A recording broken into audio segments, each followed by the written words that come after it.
Linux ecosystem. Aleix Pol Gonzalez. Thank you, Anissa. Okay, so when I decided what I wanted to talk about this LAS, I thought that it was a good opportunity since we have people from all over the spectrum and ecosystem to be having this little bit meta discussion. It's a discussion that we've been having in KDE a lot. I know that also GNOME has had it, and I'm sure that the different other projects have as well. Yes, and Ubuntu. Sure. Or that, no. Whatever. Goodbye. Get the door, please. Yes. Well, first let me introduce myself. My name is Aleix. Like Anissa said, I am from Barcelona. I'm living in Berlin.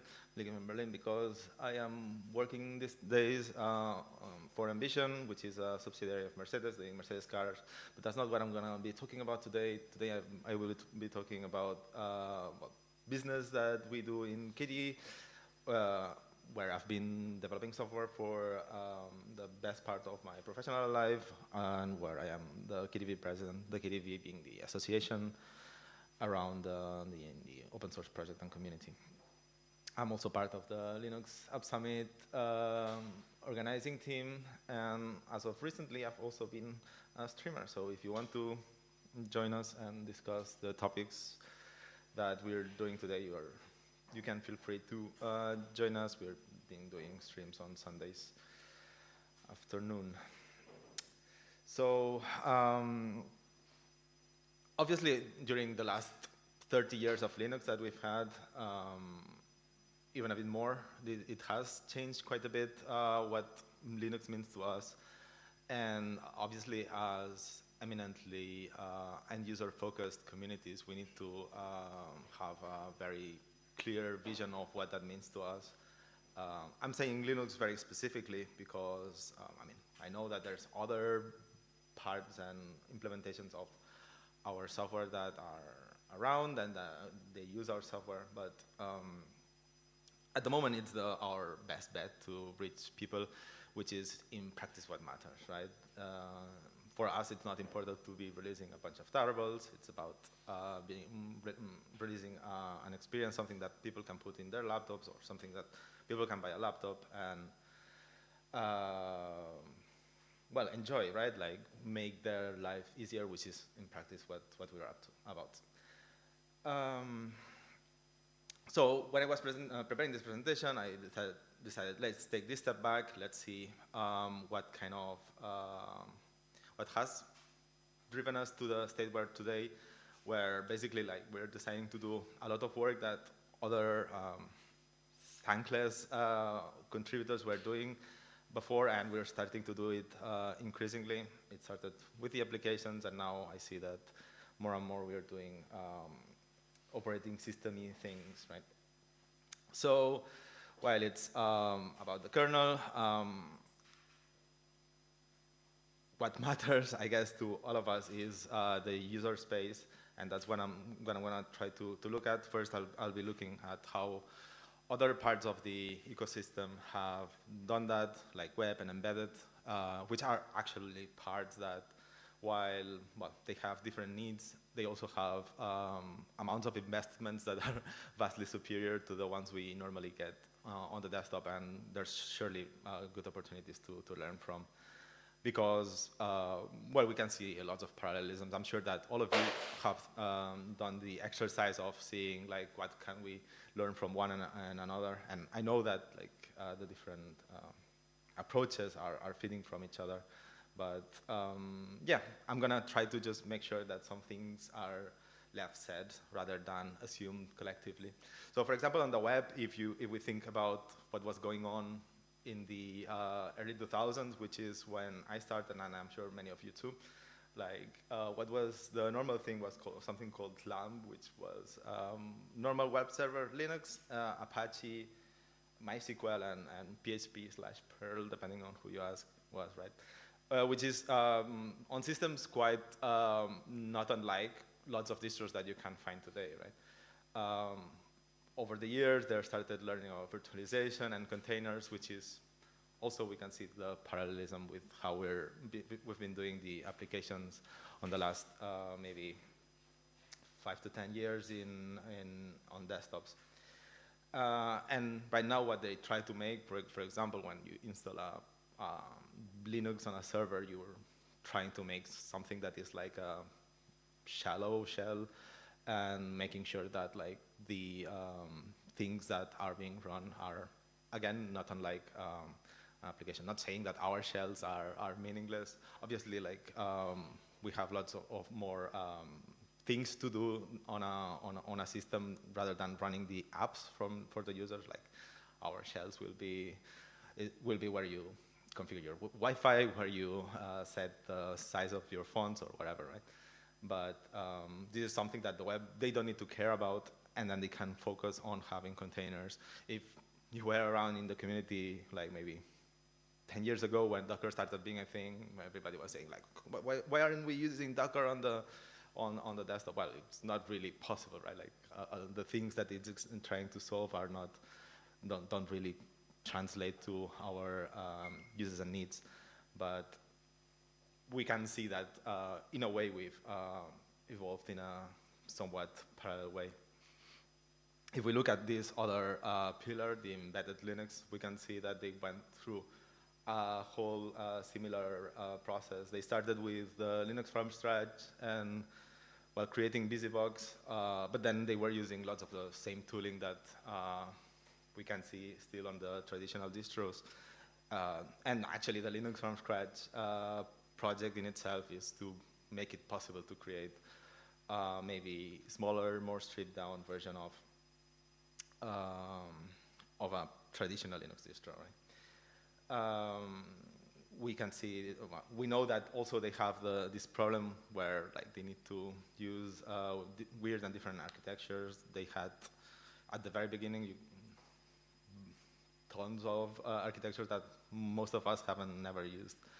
But most notably, they have had to worry about ARM, which is the headache of any integrator and distro today. And yeah, if we want to, for example, learn how to do ARM, we will have to be looking at how embedded people are doing it.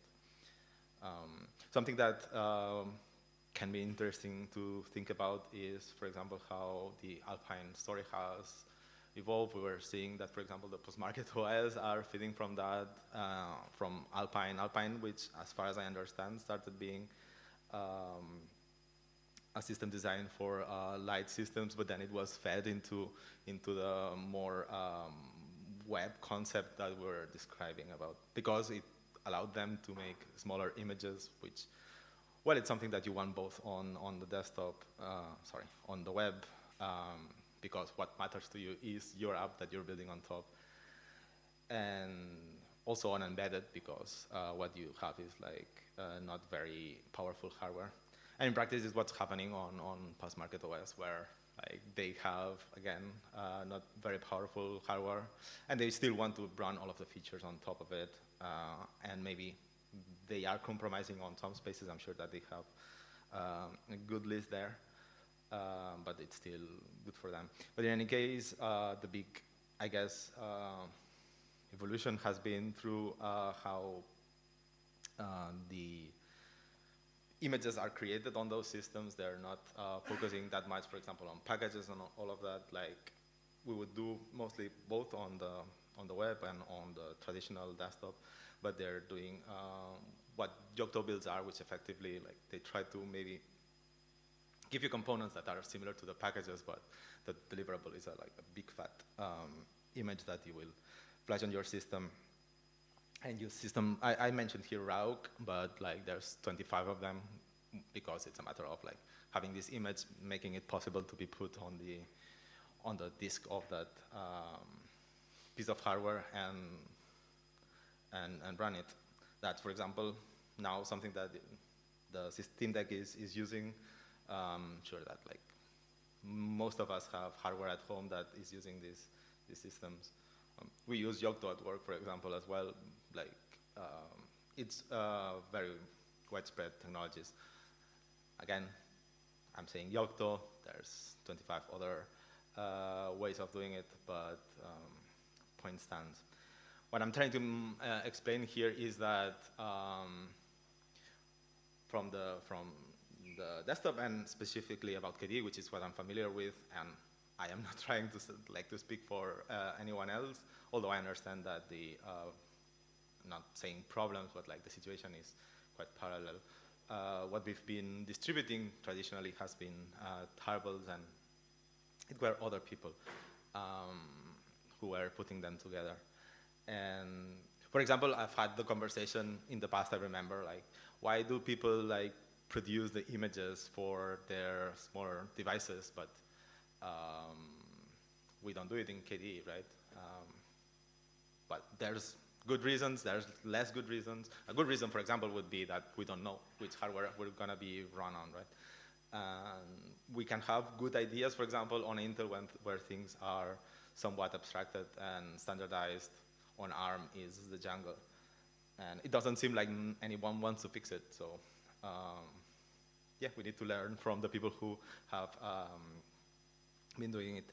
In practice, though, here we can, or at least my understanding is that we are squeezed between these two worlds, one about like, that cares about the super detail, and which would be the embedded, and the web, which is like run normally on like much more powerful systems than this laptop, or even the mobile devices, which, by the way, I remember when mobile started, we used to consider it embedded, and we're not really considering it embedded anymore, or at least like from KDE, we're not developing mobile all that different from how we develop the desktop. And in practice, like, mobile phones nowadays are quite powerful. You might want to have like certain considerations in terms of battery and things like that, but from an architectural standpoint, you can just go with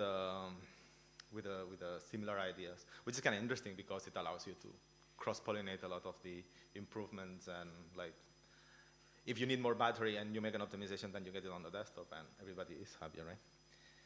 So we are squeezed in this sandwich. And I don't think that we can say, let's fit into either of those, because we're clearly a different thing.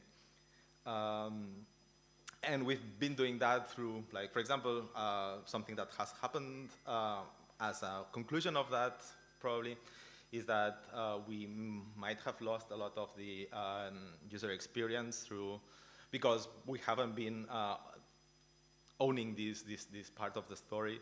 It has been other organizations, often with bigger resources than the ones from the people actually developing the UX, who have been like putting all of this together, and it has at least created a sui generis kind of community. Like, we can see like people joining Linux right now, for example, and saying, how do I start using it?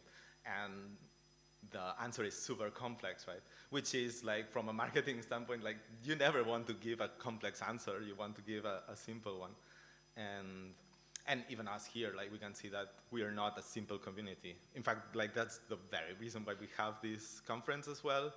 But on the other hand, it gives us richness and it allows us to work together. So just like I was saying, I want to make sure that things are said, it's not innovation, right?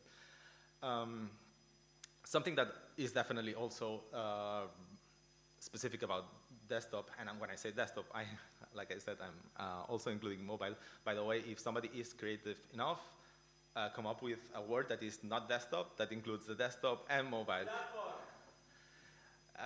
Everything is a platform. What isn't a platform, right? Okay, maybe we should have a workshop one of these days, probably with a bit of beer or something like that. What? Raki. Sure. Something that is specific about us is that we have very high bandwidth of communication between the different processes. Like, on the web, you will have a massive thing that communicates only with itself. They do a lot of like networking between different processes, but it will even be decentralized that way. Like, it doesn't happen within the operating system, which, like, from a architecture design, maybe it doesn't make that big of an impact, but from an implementation point of view is definitely relevant. Like we can see, like one of the biggest differences between Docker and Flatpak, for example, would be how Docker doesn't really have a lot of mechanisms that we needed to give ourselves to make things simply possible, right? On the not desktop, but the new words, well, we can see that like the different applications need to be talking to each other, and like you want that your experience is properly integrated that way, right?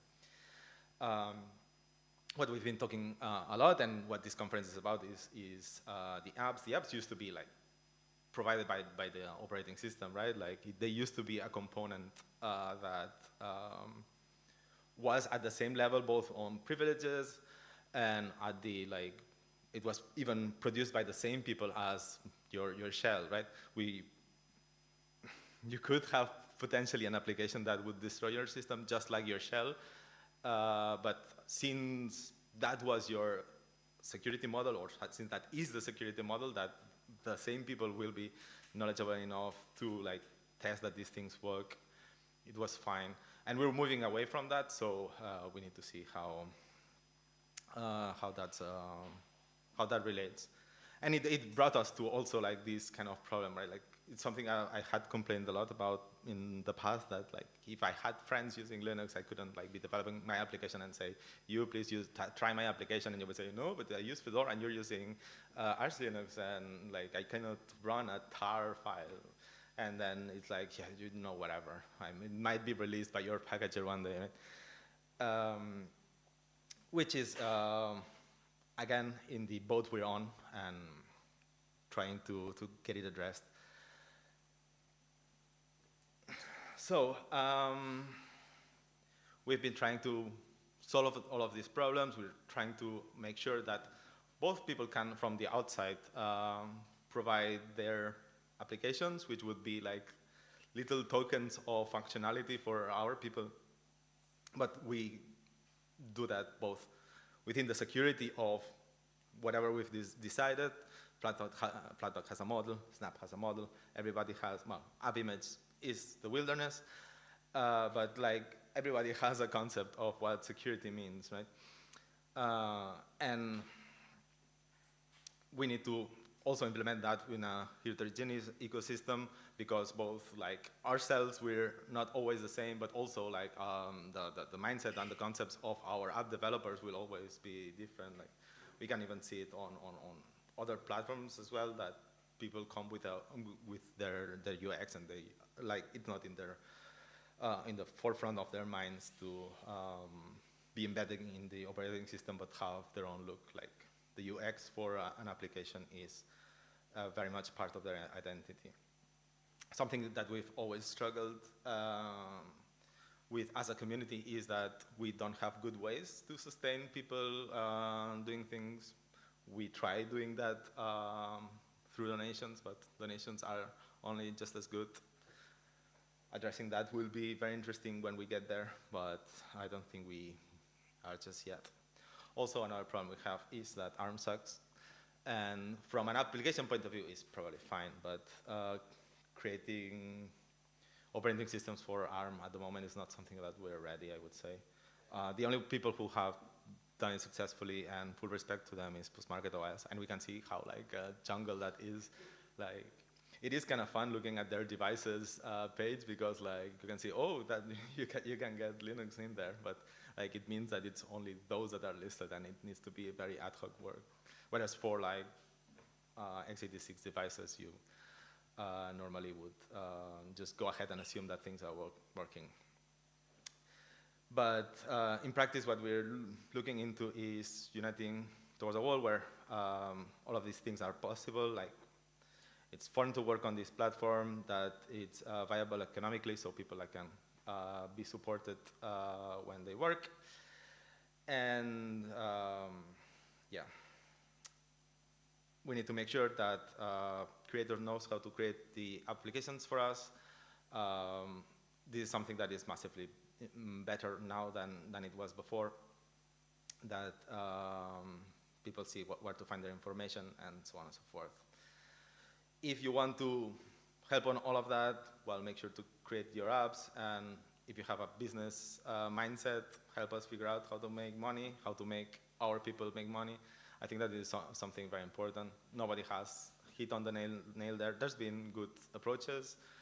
Elementary OS people comes to mind, but they also struggled in their own ways there. So, and yeah, talking to people and making sure that things are done is super important. Creating apps, again, is there twice, not by error, but because it's super important to make sure that everything is represented. And before the questions, to give you a mindset, like, we got to this, to having this conversation because we understand that for us, for us being KDE, delivering a user experience to the users is super important, and that goes down to providing themselves not only like maybe the operating system, but also the devices. Like, for example, this one device is a hardware collaboration with it, and it's always a matter of making sure that our users are getting what we offer. And when we cannot make sure that this is happening, things start to get lost. We can like hide behind our hands and make it as if it wasn't a problem. We've all done that. I've done that. All of you have done that.